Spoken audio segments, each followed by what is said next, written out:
The night sky over Earth had always been alive with signals, satellites, radio waves, whispers of communication moving in silence. But then one evening, all of it went dark. The screens went blank. Phones froze. Satellites fell silent. Every country on Earth reported the same thing. The sky was no longer speaking. For the first time in history, humanity was deaf to the universe. It began at 8:13 p.m. GMT. A flicker of static appeared on every television and monitor. People thought it was just a glitch. Then the static grew darker. It wasn't just noise. It was silence itself, like a curtain dropping over the stars. Astronomers stared through their telescopes and gasped. The constellations they had mapped for centuries were gone. The stars were hidden. A great black shadow stretched across the heavens, swallowing entire regions of space. It wasn't natural, it was deliberate. Then came the sound, a low hum vibrating through every device, every speaker, every radio, even the metal in people's homes. The sound rose and fell like breathing, and then, through that breath, came the first alien voice humanity had ever heard. "We see you. We know you. You are not Earthlings. You are not children of stars. You are Dirtlings." The word carried weight, a heavy insult spoken with contempt. Around the world, people froze. Families gathered around flickering screens. Soldiers stood alert in their bases. Leaders leaned forward in their secure bunkers. Everyone heard the same word. Dirtlings, not Earthlings, not humans. Dirtlings. The voice continued. You scratch at your soil. You fight in your mud. You cling to a small rock, calling it yours. You are dirty creatures of dirt. Do not rise, do not reach. Stay where you belong, or be crushed. The broadcast ended as suddenly as it began. Silence filled the air. The stars returned. The satellites came back online. The world looked the same, but nothing was the same anymore. At first, governments scrambled to deny it. Some called it a hoax, a cyber attack, a trick by a rival nation. But then astronomers spotted them. At the far edge of the solar system, beyond Pluto, dark shapes moved against the backdrop of stars. Ships, thousands of them, each larger than a city. Their hulls shimmered with black metal as if they were swallowing light itself. The alien fleet had arrived, and they had named humanity. The world broke into panic. In the streets of New York, people screamed the word over and over, Dirtlings. In Tokyo, crowds gathered at the Shibuya crossing, staring up at giant screens replaying the message. In Lagos, preachers cried that the end of days had come. In London, Parliament erupted in shouts. In Moscow, military leaders whispered in cold fear. Every corner of the planet asked the same questions. Why that word? Why now? What did it mean? Some argued it was nothing, just a name. Words could not hurt. But deep down, humanity knew the truth. This was not just a name. It was a judgment, an insult, a declaration of superiority. The aliens saw humanity as less than animals, creatures of dirt, not worthy of respect, not worthy of the stars. The President of the United States addressed the nation. His voice shook as he spoke. We are not Dirtlings. We are human beings. We have survived every challenge thrown at us. We will survive this one too. But even as he spoke, intelligence agencies confirmed the alien ships were moving closer. They were not here to talk. They were here to test. In a secret bunker beneath Geneva, the United Nations Security Council met in emergency session. Representatives shouted at each other in fear. We must respond with force. No, we must stay silent. They will destroy us if we provoke them. They will destroy us if we do nothing. The argument spiraled, but no decision was reached. Humanity's leaders were as divided as they had always been. Meanwhile, ordinary people watched the skies with terror. Children pointed at stars, asking their parents if monsters were hiding there. Farmers in remote villages felt the hum of alien machines in their soil. Pilots reported strange lights following their aircraft. Sailors whispered of massive shadows moving beneath the oceans. The invasion had not yet begun, but humanity felt the weight of it pressing down on them. Then came the second broadcast. It happened at dawn, 48 hours later. Every screen, every speaker, every radio once again filled with static. The same voice returned, colder now. You Dirtlings are weak. You Dirtlings are slow. You Dirtlings are not ready. But we will test you. We will see how much dirt you can swallow before you break. The message ended, and then, across the world, reports flooded in. In Mexico City, a blinding light appeared in the sky. In Cairo, shadows fell over the pyramids. In Sydney, the ocean boiled. Something was moving, something vast. The first alien scouts had entered Earth's atmosphere. Panic tore across the globe. Sirens wailed. Governments declared martial law, armies mobilized, people fled their cities, but no one knew what the aliens wanted. They had not fired weapons, they had not destroyed anything, they had only spoken, and yet their words cut deeper than any blade.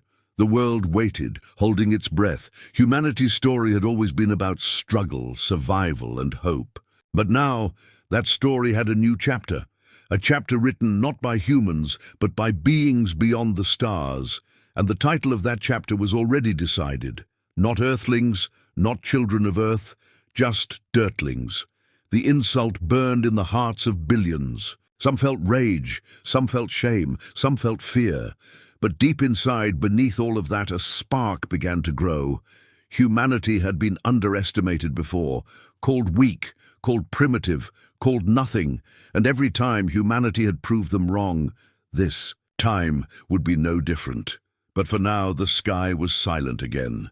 The world waited for the next word, the next move, the next sign of what the Dirtlings would face.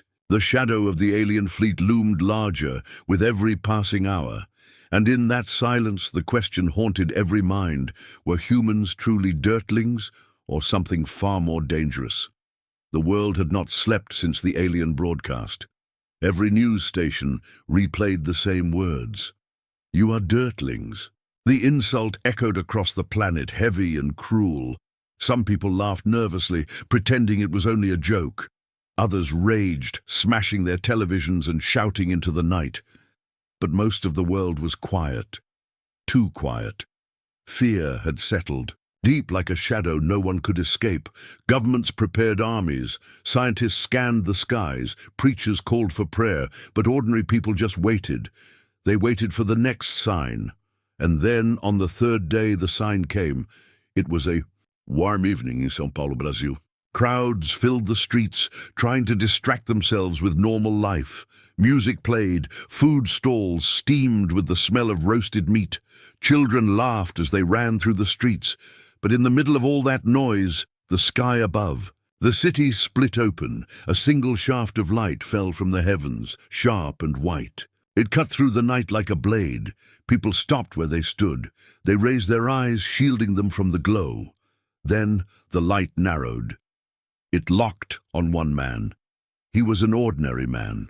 His name was Diego Ramos, 34 years old, a construction worker. He had been standing in the square with his younger brother, drinking soda and arguing about soccer. Now the argument ended. The light swallowed Diego whole. At first he thought it was a trick, a spotlight, a prank, but then his feet lifted off the ground. His body rose into the air. His brother screamed and tried to grab his arm, but Diego's hand slipped through his fingers. The light pulled him higher. People shouted. Some ran, some filmed with their phones. But no one could stop what was happening. Diego's voice broke through the chaos. "Help me! They're taking me!" The crowd gasped as his body vanished into the sky. The light blinked out. The night was dark again. Diego Ramos was gone. The world exploded in panic. Every channel showed the footage from dozens of phones.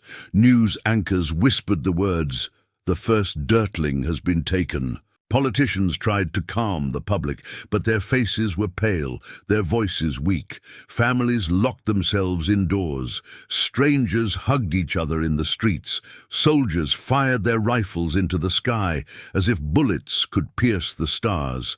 But the fear grew worse when the second broadcast came. It happened less than an hour after Diego vanished. Screens flickered. Radios hissed. The alien voice returned. One Dirtling has been chosen. He will show us the strength of your kind. He will be tested. If he survives, others will follow. The message ended with silence, a silence heavier than any sound. Diego woke up in darkness. His head pounded. His body felt weightless, like he was floating. Then his eyes adjusted and he saw where he was. A chamber of black metal surrounded him. Strange lights blinked on the walls. Symbols glowed in colors his brain struggled to name. The air smelled sharp, like burning metal. He tried to move, but his arms were pinned by invisible force. He tried to scream, but a cold shape pressed against his mouth. His body shook with terror. Shapes moved in the darkness. At first, they looked like shadows. Then they stepped closer. The aliens were tall, taller than any human. Their skin was gray, smooth like stone. Their heads were long, their faces stretched. Their eyes burned with pale blue fire, unblinking. Their arms bent the wrong way, joints shifting like knives. One leaned close to him. Its face stopped inches from his own. Its voice entered his head without sound. Dirtling. Diego shook his head violently. My name is Diego. I'm human. The alien tilted its head, studying him like an insect. Then it turned away, speaking to the others in sharp clicks and tones. They responded, their voices grinding like metal. Against stone, the restraints released. Diego fell to the floor, gasping. He tried to crawl away, but the floor rippled like liquid, holding him in place. The first alien extended a hand.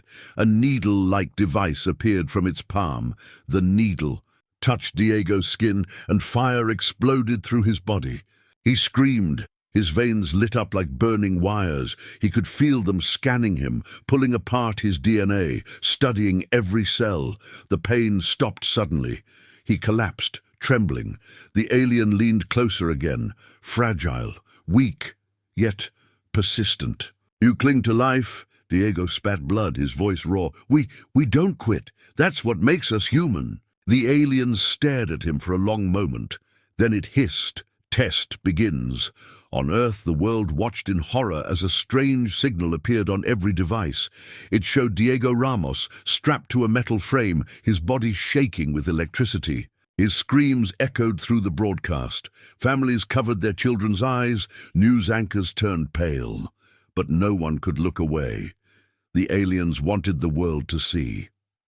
The test changed. The frame released him into a vast arena. Walls of steel rose around him. Machines moved in the shadows. Blades spun. Fire burst from the floor. Diego staggered forward, his breath ragged. He had no weapon, no armor, only his will to survive. Machine lunged at him, sharp claws tearing through the air. He rolled aside, his skin ripping open as metal scraped him. Another machine descended from above, its eyes glowing red. He grabbed a shard of metal from the floor and swung wildly, smashing its face. Sparks exploded. The machine crashed down. On Earth, people watching gasped. For the first time, they saw something unexpected.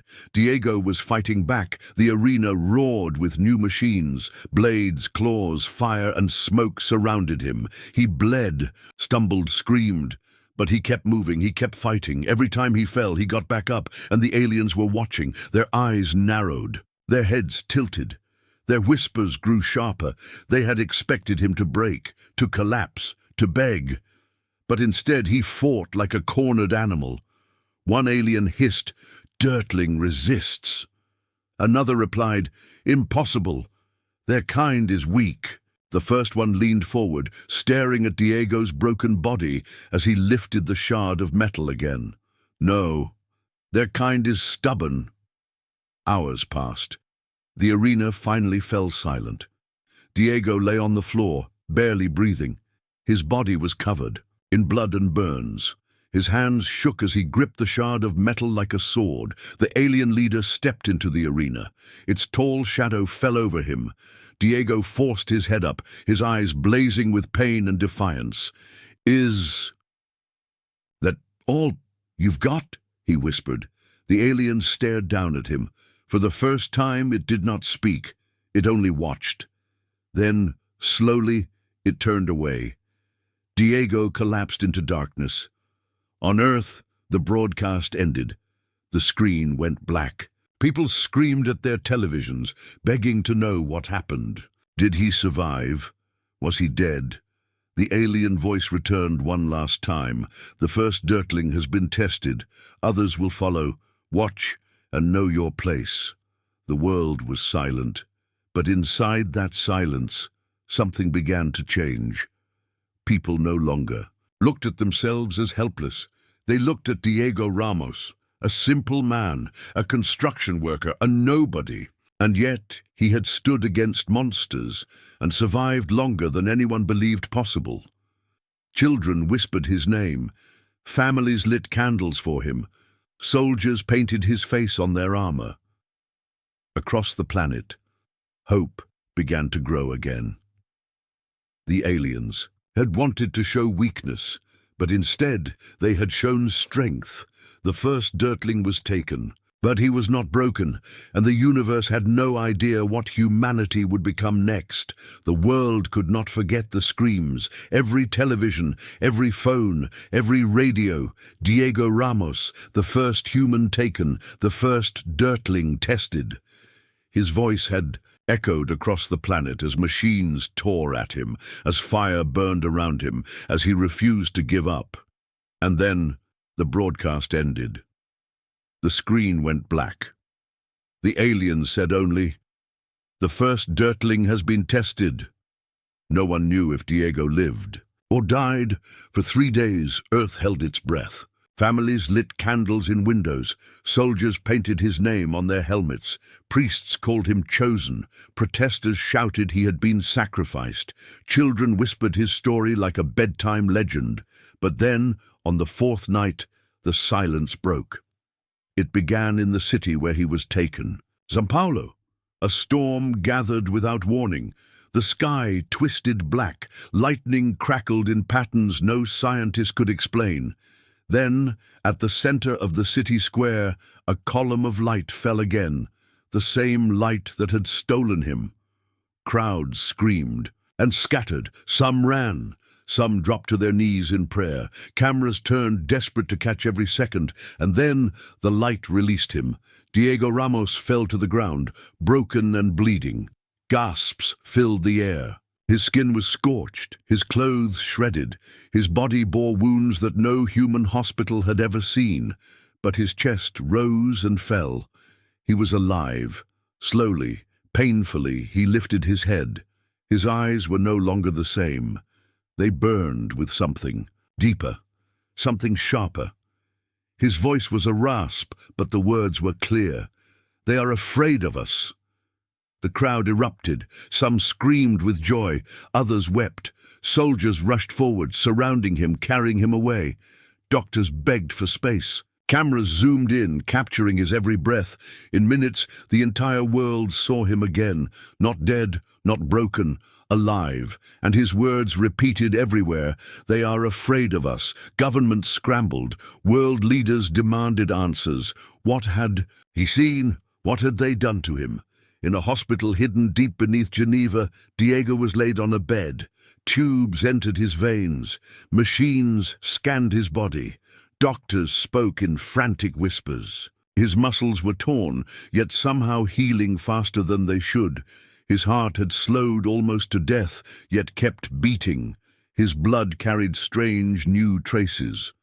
When he opened his eyes, he did not look at the doctors. He looked at the cameras, at the leaders standing behind the glass, at the whole world watching.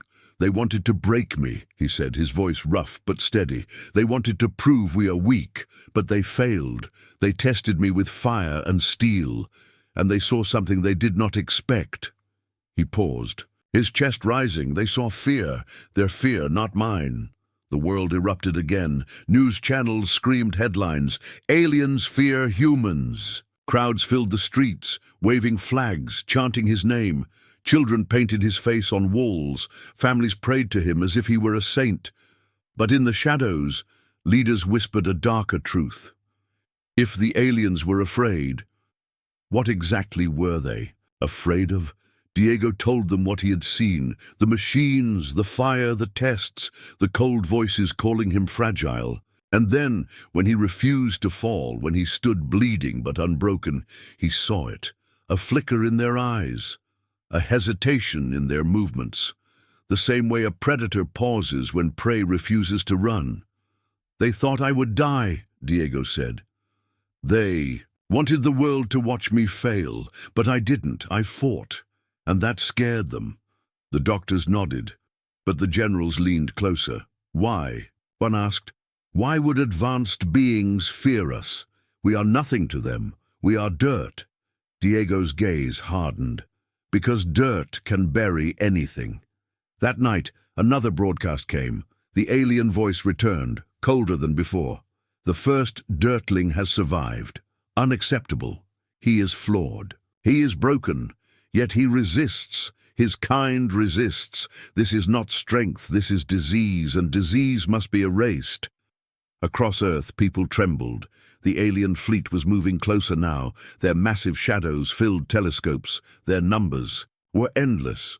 Their weapons glowed like suns. But for the first time, humanity did not only feel fear, they felt anger. In São Paulo, where Diego had fallen, thousands gathered. They carried signs, "We are not Dirtlings." In New York, crowds shouted his name in the streets. In Cairo, chants rose from the mosques. In Beijing, schools taught children his story. In Johannesburg, murals showed him standing against monsters. The insult that was meant to crush humanity had turned into fuel, and the aliens knew it. In the dark chambers of their fleet, the leaders spoke. "Dirtlings are unstable. They do not know their place. They spread resistance, hope, contagion. They must be corrected." Their eyes glowed with cold fire, their voices cut like knives. "We tested one. We will take more. We will show them what fear truly is." On Earth, Diego sat in his hospital bed staring at the ceiling. His body trembled with pain, but his mind was sharp. He knew the truth. "This was never about me," he whispered. "They didn't choose me by chance. They wanted to make an example. They wanted to break one of us in front of all of us." He turned his head, staring at the camera, recording him for the world. But they made a mistake, because now the world knows. The Dirtlings don't break. In the silence that followed, the first reports arrived. Bright lights above Mexico, shadows over London, thunder without storm in Sydney. The aliens were coming again, and this time they would not take just one. The hook is set. Humanity is no longer only afraid. Now they carry hope and defiance. The aliens wanted to prove weakness, but instead revealed fear. Diego has become a symbol, and the world stands on the edge of something greater. The world had no time to rest. Diego's survival had given people hope, but hope was fragile. It was a candle burning in the wind, and the wind was about to turn into a storm. On the 5th night after his return, strange lights appeared above. Earth again, not one light, many, not one city, dozens, from São Paulo to Sydney, from London to Lagos, from New York to Tokyo. The sky rippled, alive with fire. At first, people thought it was aurora, beautiful, harmless, but then the lights narrowed into beams, stabbing downward. The ground shook, the air screamed, and in the first 5 minutes, hundreds of people were gone. Crowds scattered as beams hunted like fingers of God. They chose not. Soldiers, not leaders, not scientists.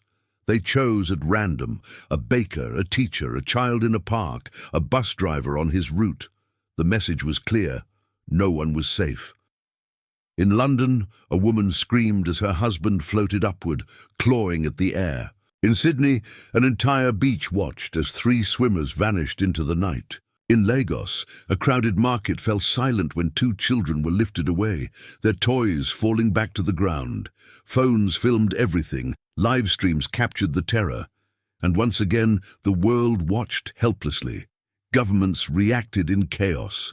In Washington, generals shouted orders, missiles fired into the sky, but the beams ignored them. Rockets exploded in the air, burning like fireworks, useless. In Moscow, fighter jets scrambled, chasing shadows. But the ships were too fast, too far. The jets returned empty. In Beijing, officials ordered blackouts, hoping darkness would hide their people. But the beams pierced the night like knives. The aliens did not care. They did not stop. Back in Geneva, Diego watched the broadcasts from his hospital bed. His fists clenched, his voice shook. "They're not testing us anymore," he whispered. "They're collecting us." The doctors around him froze. Collecting? For what?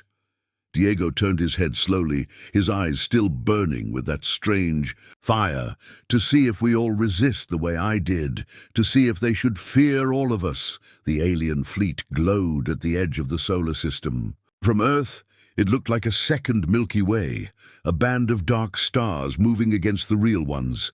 Inside those ships, the new captives arrived. Terrified men, women, children. Some screamed, some prayed, some fainted. The aliens did not comfort. They did not explain. They only whispered one word, again and again.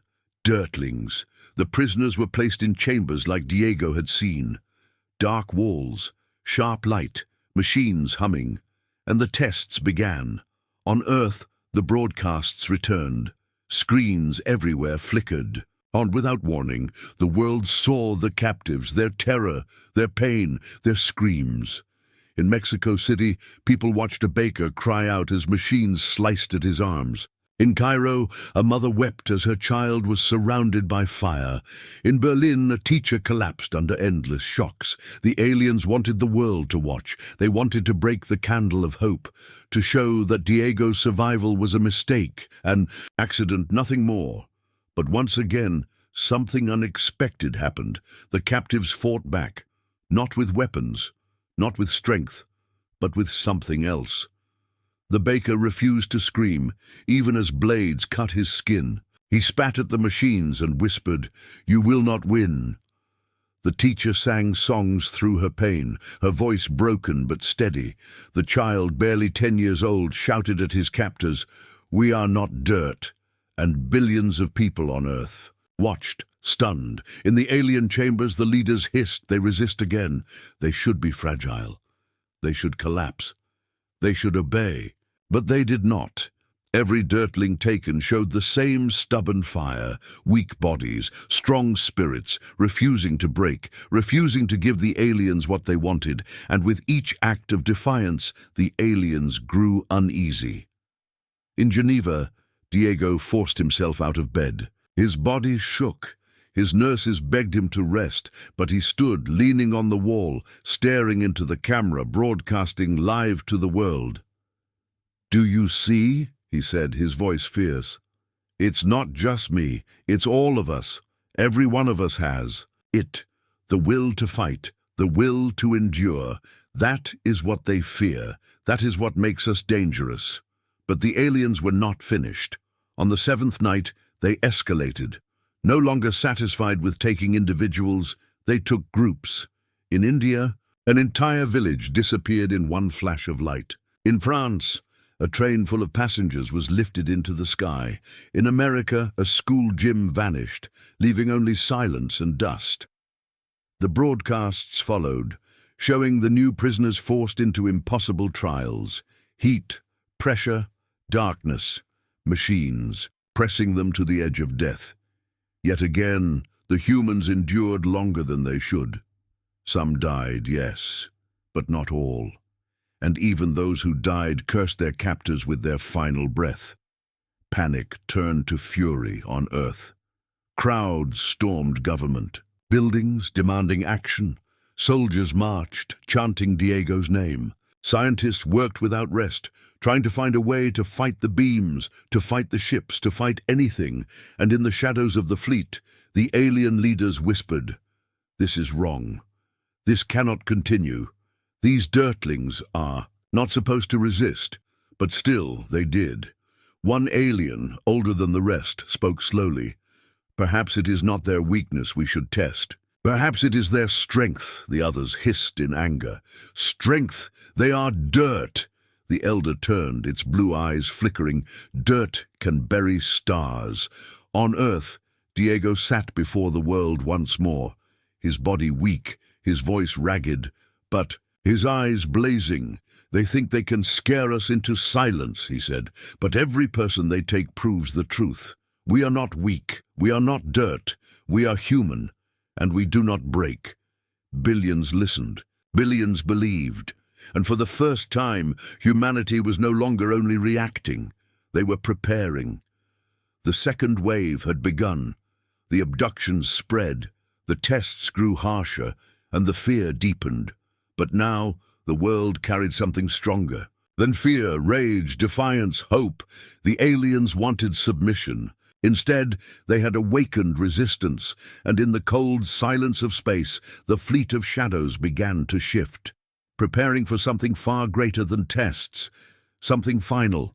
The war of Dirtlings was about to begin. The world was done waiting. For weeks, the sky had been a hunting ground.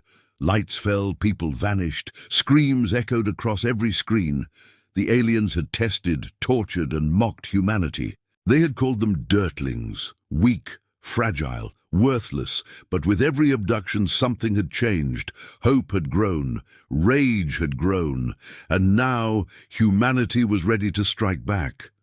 It began with a single word whispered inside a hidden base beneath the mountains of Colorado: retaliate. The order came from the highest level: the president, the generals, the scientists, the leaders of allied nations sitting in a circle underground, staring at each other with hollow eyes. They knew they could not destroy the fleet. Not yet. The ships were too far, too many, too strong, but they could send a message. They could show the aliens that humans were not prey. At dawn, the world saw strange trucks rolling out of military bases, covered in tarps, surrounded by soldiers, their cargo hidden. News anchors speculated. Some whispered it was a superweapon, others called it suicide. In truth, it was both. The trucks carried experimental missiles, prototypes built in secret labs. Not nuclear, not chemical, something else, something new, energy drawn from the very earth itself. A weapon born of desperation, designed in silence. No one knew if it would work. No one knew if it would even launch. But it was all they had. The hook came at night. The aliens descended again, beams stabbing into cities. This time it was Chicago. A stadium full of people vanished in one flash. The world screamed, and then, before the beams could rise again, the missiles launched. From hidden silos they roared into the sky. White trails cut across the darkness. The world held its breath. The missiles struck the beams. Not with fire, not with explosion, but with silence. A strange silence that swallowed sound and light. The beams flickered, they wavered, and then they collapsed. For the first time, the abductions stopped. The crowd in Chicago fell silent. The people who had been half-lifted dropped back to the ground, gasping, alive. Children clung to their parents. Strangers hugged each other. Soldiers wept openly. It was a miracle, but the miracle lasted only seconds. From the sky came a scream, not a human scream, a sound so sharp it pierced the bones. The alien fleet had felt the strike, and now they answered. Above Chicago, the clouds split apart. A black ship descended, larger than any skyscraper. Its surface pulsed with light. Its shadow swallowed the city. The first direct encounter had begun. Panic erupted in the streets. Sirens wailed. Planes scrambled. Soldiers fired their weapons, but their bullets sparked uselessly against the black hull. The ship lowered itself, hovering only a mile above the ground. Its underside opened like a mouth. And then the voice came again. "Dirtlings, You dare. The ground shook. Windows shattered. The voice was not sound, but pressure, pressing into every mind. People clutched their heads, screaming, but in a command bunker, a single voice answered, "Yes, we dare." The second volley of missiles launched. This time the world watched in real time. Cameras streamed from rooftops. Drones flew toward the black ship, capturing every detail. Millions of eyes locked onto the moment. The missiles struck the ship's underside. Again, silence followed. For a heartbeat, nothing happened. And then, for the first time in history, alien metal cracked. A wound appeared on the hull. Small, glowing, but real. Sparks spilled into the night. The black ship shuddered. The world erupted in cheers. Humanity had struck the first blow. But victory came with a cost. The ship retaliated. A beam of pure fire exploded from its core, sweeping across the city. Skyscrapers melted like wax. Bridges collapsed. Streets turned to rivers of molten stone. Thousands vanished in a storm of flame. Chicago burned. The cheers turned to screams. Diego Ramos watched from his hospital room, his hands gripping the screen. His heart thundered. "They did it," he whispered. "They hurt them." His face hardened. "But now we bleed." Around the world, leaders spoke in frantic voices. Some shouted to keep fighting. Some demanded surrender. Some cried in silence, unable to decide. But the people had seen the crack. They had seen alien metal break. And that sight was worth more than 100 speeches. The alien ship hovered above Chicago, wounded, but alive. Its voice thundered again. "You resist, you strike, you wound, but you cannot win. We are endless. You are dirt, and dirt belongs beneath our feet." The voice echoed into every home, and then, without warning, the ship rose back into the clouds. It did not finish its attack. It did not destroy the city completely. It left. Scientists studied the recordings. Generals replayed the footage. Diego sat in silence, his eyes burning. "They pulled back," one general said. "Why? They could have destroyed the entire planet," the scientist whispered. "Because they were afraid of something." Diego nodded slowly. "They're afraid of us." The world buried its dead. Chicago smoldered for weeks. But even in the ashes, survivors dug through rubble, raising torn flags. On walls, someone had painted words in black ash. "We are not Dirtlings." The aliens had learned something that night. Humans could fight back. Humans could hurt them, and worse. Humans would never stop trying. In the dark halls of the alien fleet, leaders argued in whispers. "Strike again. Erase them now." "No. If we erase them, we feed their fire. They are spreading resistance faster than expected. They are not dirt. They are contagion." On Earth, scientists worked without rest. They studied the damaged hull of the alien ship, fragments collected by drones. They discovered cracks in the metal, weaknesses hidden in the silence of their weapons. For the first time, humanity had data, knowledge, a chance, and the people no longer whispered in fear. They shouted.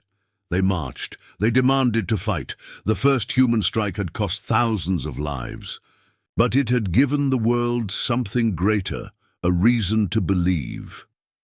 That night, Diego spoke again, his voice broadcast across the planet. "They call us Dirtlings because they think we are beneath them. But remember this, dirt is not weak. Dirt grows crops, dirt builds homes, dirt buries the dead, and if they are not careful, dirt will bury them too." The world roared. Billions of voices answered his. For the first time, humanity felt united. The war had only just begun, and the aliens, for the first time, had reason to fear what was coming. The sky had never felt so heavy. After Chicago, the world was not the same. The alien fleet still circled above like wolves around fire. The humans had struck once. They had made the hunters bleed, but the hunters were still out there, watching, waiting. Every city knew the truth. The next strike could come at any time. No one slept easily, no one felt safe, but in that fear, something new was born. Unity. Nations that once argued now shared technology. Scientists who once competed now worked side by side. Soldiers who once wore different flags now carried one. Humanity had no choice. The enemy was not one country. The enemy was everything above. It began deep beneath the Nevada desert, a base older than most governments, built for silence, built for secrets. Inside, engineers worked night and day. Sparks flew from machines, metal groaned, engines roared, and in the center of it all stood the first ship, human-built, human-born. Human-piloted. It was not elegant, not smooth, not beautiful. It was jagged metal, bolted armor, and desperate invention. But it was ready. They named it the Defiant. The plan was simple, but deadly. The Defiant would rise from Earth and punch through. The alien blockade. It would not fight head-on. It would not seek glory. It would steal. The scientists had learned something from the fragments of the alien hull. The ships were alive, not living creatures, but something close. Their armor had nerves. Their cores pulsed like hearts. And if one was wounded, the others felt it. So humanity's plan was not just to fight, it was to take a piece of that living technology, bring it back, break it open, learn, adapt, survive. Diego Ramos stood inside the hangar, watching the ship glow under floodlights. His body still shook from his time as a prisoner. Scars covered his arms, but his voice carried steady. "You'll need someone who has felt their touch," he said. The generals looked at him. "You?" He nodded. "Me. They broke me. They marked me, but they also changed me. When I was up there, I felt their machines. I heard them. I think I still can." There was silence. Some called him mad. Others called him chosen. In the end, no one else stepped forward. Diego would go. On launch night, the world gathered around screens again. Streets filled with families staring at giant televisions. Children clung to their parents. Soldiers prayed. Priests lit candles. The Defiant stood on its pad, engines rumbling like thunder. Diego sat inside, strapped into a chair of steel, his crew around him, pale but determined. "Ready?" asked the pilot, a woman named Captain Aria Holt. Her eyes burned with fire. Diego nodded. "We're Dirtlings, remember? We don't stay in the dirt forever." The engines screamed, the earth shook, and the Defiant tore into the sky. The aliens noticed instantly. Sensors lit across their fleet. Beams turned downward. The hunters saw prey rising toward them. "Dirtlings," the voice came again. "Stay beneath. You are not meant for the stars." But the Defiant did not stop.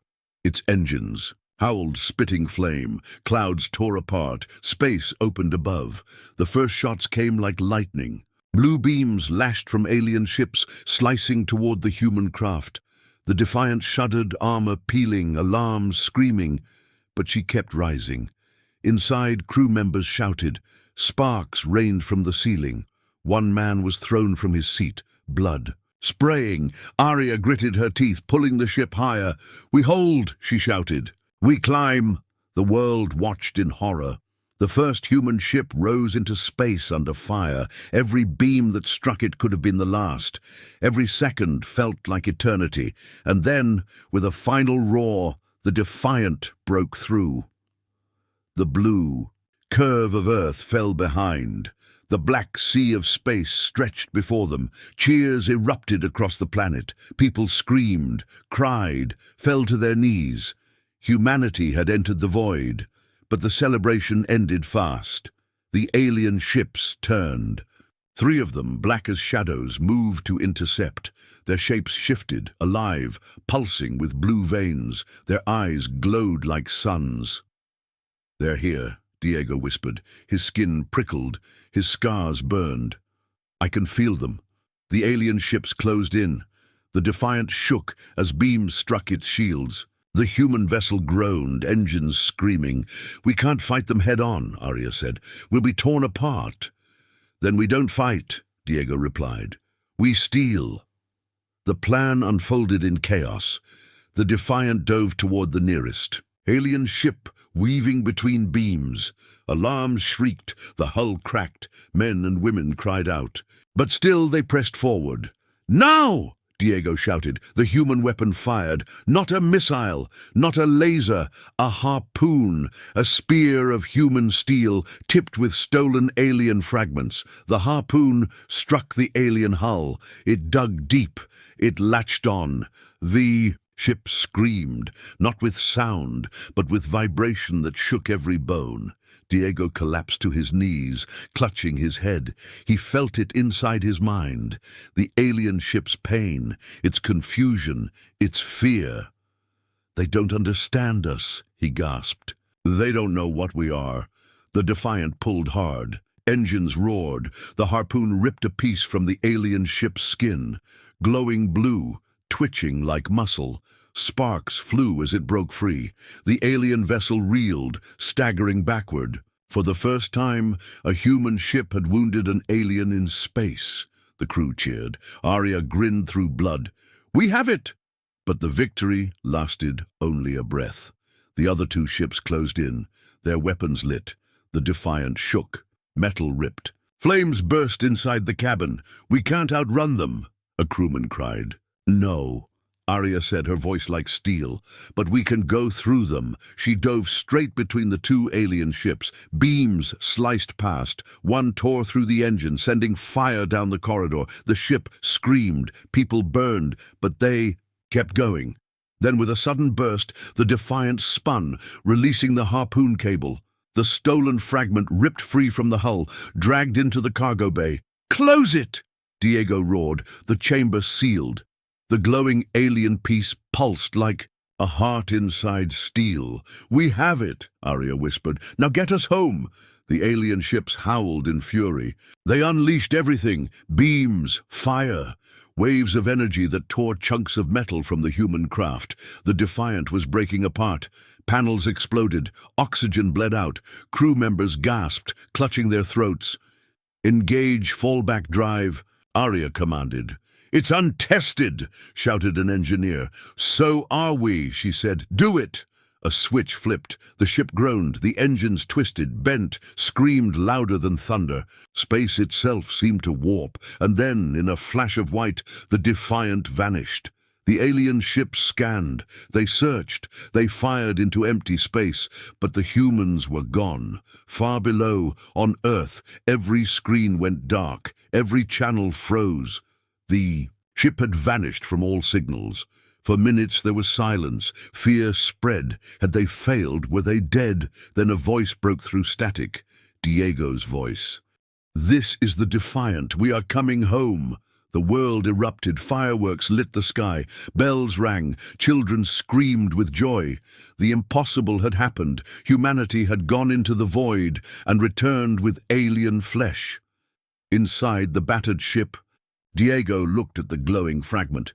It pulsed with strange light, almost alive. His scars burned in response. "They'll come for this," he whispered. Arya nodded. "Then we better learn fast." In the alien fleet, voices rose in panic. They stole a piece. "They touched our flesh. They are dirt, yet they climb. They must be erased." But a silence fell over them all. When the oldest voice spoke, "No, they are no longer dirt. They are the seed." The Defiant landed in flames, its hull torn, its crew broken, but alive. The world rushed to meet them. Cameras flashed, people wept, soldiers saluted. Diego stepped onto the ground, carrying the sealed chamber. The fragment glowed through the steel, and with that, humanity had its first key. The war had shifted. For the first time, the hunters had been hunted. The Defiant had landed in fire and glory. The ship was broken. The crew was wounded. But the prize was real. Inside a sealed steel chamber, hidden deep under the mountains, pulsed the fragment of alien flesh. It glowed with soft blue light. It twitched like muscle. It beat like a heart. For days, no one dared touch it. Scientists stared from behind glass, whispering in fear and wonder. Soldiers stood guard with weapons ready, though no weapon on Earth seemed enough. And Diego Ramos, scarred, changed, restless, stood closest. His body burned whenever he neared the chamber. His scars glowed faintly. His dreams filled with whispers he could not explain. The world celebrated the Defiance return.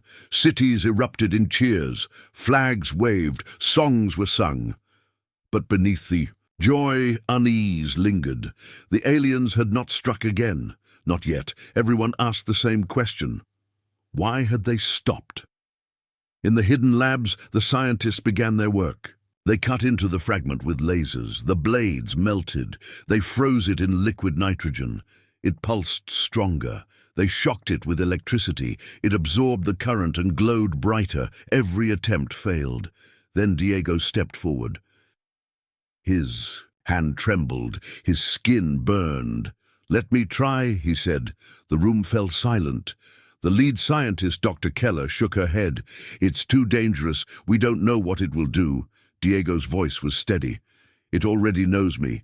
It already marked me. I can feel it." Reluctantly, they allowed it. He touched the steel of the chamber. His scars lit like fire. The fragment pulsed faster, brighter, louder. The lights in the room flickered. The machines screamed. And then, with a crack, the steel split open. The scientists panicked. Guards raised weapons, but Diego raised his hand. "Wait," he whispered. The fragment floated upward, slow, silent, glowing blue. It hovered in front of him as if studying him. His body shook, but he did not step back. In his mind, a voice whispered, "Not human, not alien, something in between. You are not dirt, you are seed." Diego collapsed. The fragment dropped back into the chamber, twitching like a living heart. When he woke hours later, his eyes glowed faintly blue. The scientists were terrified. The generals demanded answers. The president himself called the lab, his voice sharp with fear. "What happened to him?" he demanded. Dr. Keller could not answer. "He is changing, but I don't know into what." In the days that followed, Diego grew stronger. His wounds healed. His body hardened. He no longer needed machines to read the fragment's energy. He could feel it directly. He walked into the chamber one night and stood before it, alone. His voice echoed. "What are you?" The fragment pulsed. And again the whisper came. "Seed." Outside the lab, the world was restless. The aliens, still, circled the skies, silent, waiting. No new attacks had come, but their presence was a constant shadow. In cities, riots broke out. Some demanded war. Some demanded surrender. Others worshipped the aliens as gods, and a new group began to rise. They called themselves the Seedborn. They believed Diego was chosen. They believed the fragment was a gift, not a threat.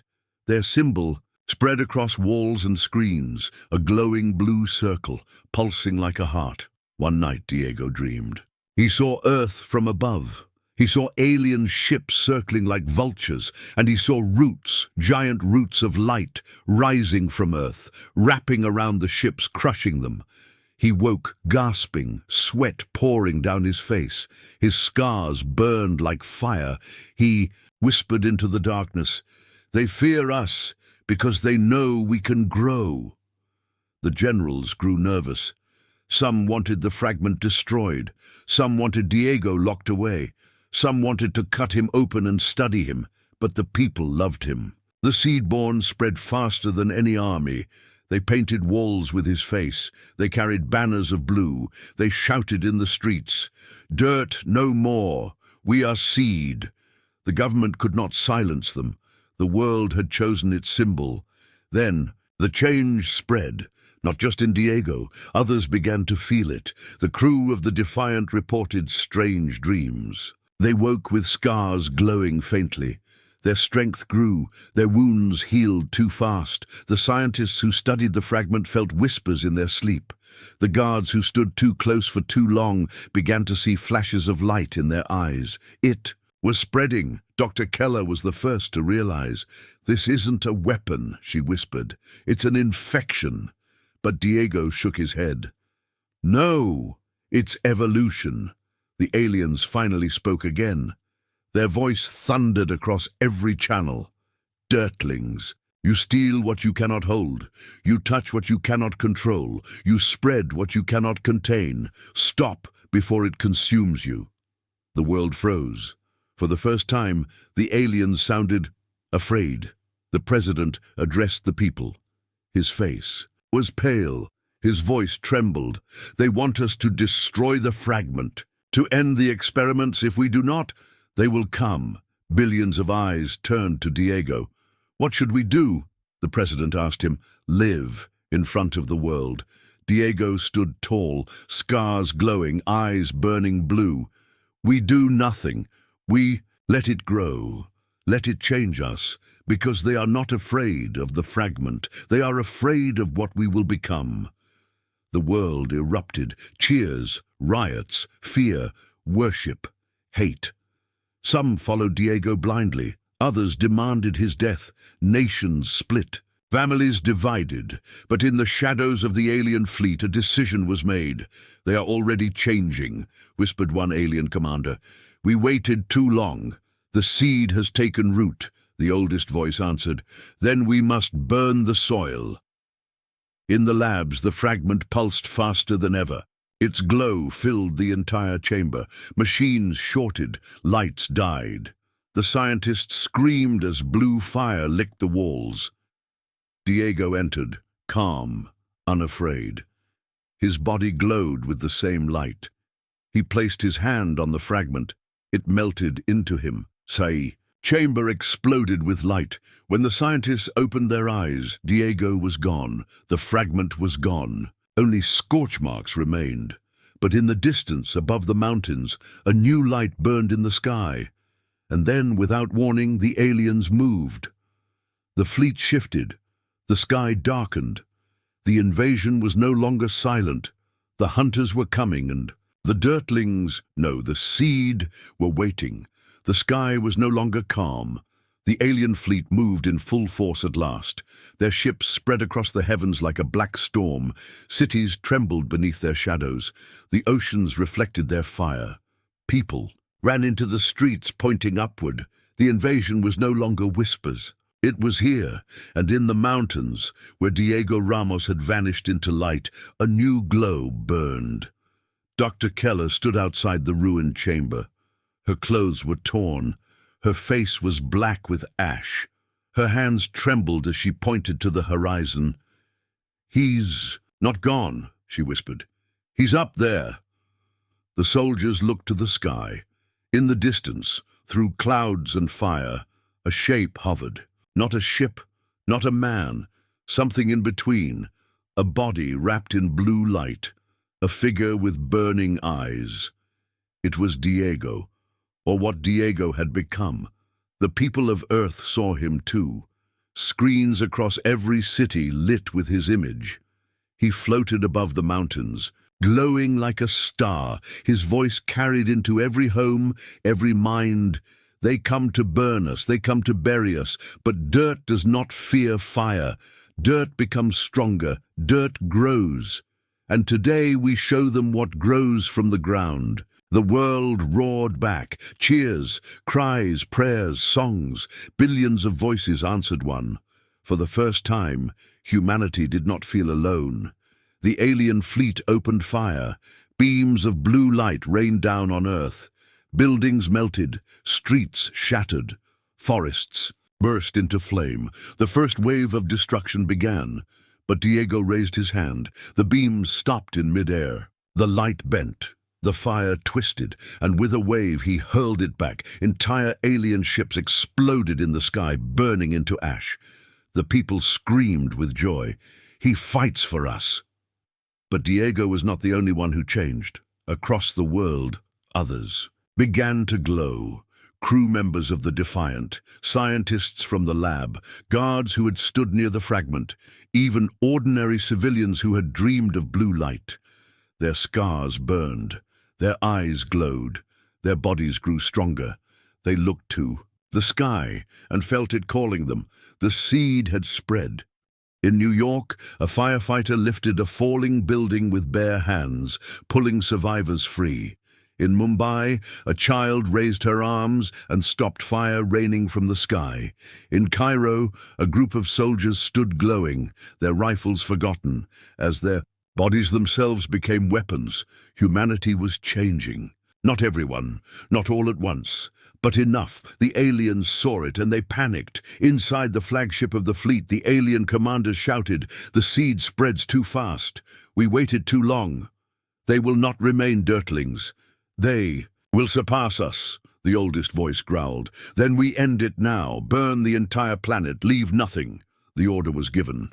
The fleet shifted. Thousands of ships aligned their weapons toward Earth. The final strike began. Diego closed his eyes. He felt the power building above. He felt death pressing down. He knew he could not stop them alone, but he was not alone. Around the world, the newly awakened seed raised their hands.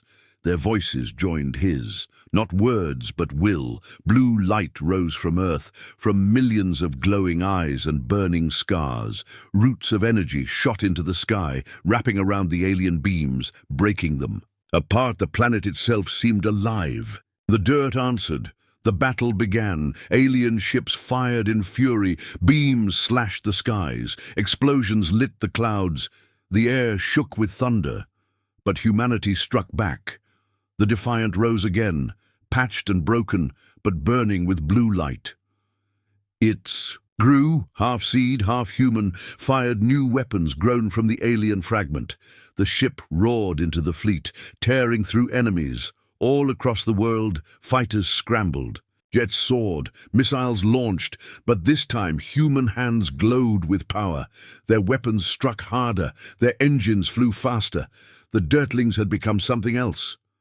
On the ground, the cost was terrible. Cities burned, millions fell. The earth cracked under the weight of fire. But still the people rose. Still they fought. Every explosion birthed another fighter. Every fallen human gave rise to another who would not bow.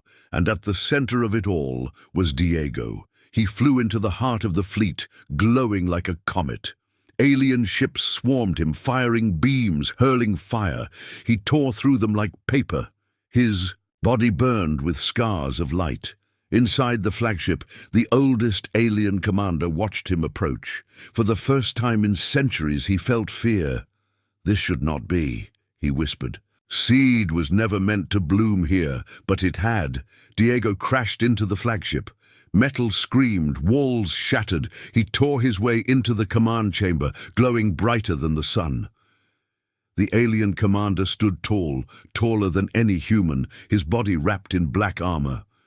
His voice thundered, "You are dirt, you forget your place." Diego's eyes burned. "We are not dirt, we are what grows from dirt, and now we grow beyond you." They clashed. The fight shook the ship. Alien claws tore across Diego's body. Blue blood sprayed from his wounds. Diego struck back, his fists glowing like fire. The chamber cracked around them. The commander roared, hurling him into the wall. "You are seed, yes, but seed dies without light." Diego staggered to his feet. His scars blazed. His voice filled the ship. "Then I will be the light." He unleashed everything. Blue fire erupted from his body, tearing through the ship, splitting it in half. The flagship exploded in a storm of light. The other ships faltered. Their weapons dimmed. Their voices cracked with fear. "The commander is gone. The fleet is broken. They are not dirt." One by one, the alien ships pulled away. The invasion collapsed. The sky cleared as the fleet fled into the black. Humanity had survived, but the cost was written in fire. Cities were ash. Oceans boiled. Millions lay dead. The world would never be the same. And Diego? He floated above the ruins of the flagship, glowing still. But his body was broken. His skin cracked. His eyes dimmed. Dr. Keller's voice reached him through the radio. "Diego, come home." He smiled faintly. His voice whispered across the planet. Home is safe now. That is enough. And with that, his body dissolved into blue light, scattering across the sky like 1,000 falling stars. The war was over. The aliens had fled, the Dirtlings had risen, but the change remained. The seed had taken root. Humanity was no longer only human, and in the silence of deep space the alien survivors whispered, "They will come, they will follow. Dirt grows, seed spreads, and soon the stars will belong to them." On Earth, children pointed to the sky, where blue sparks still drifted like fireflies.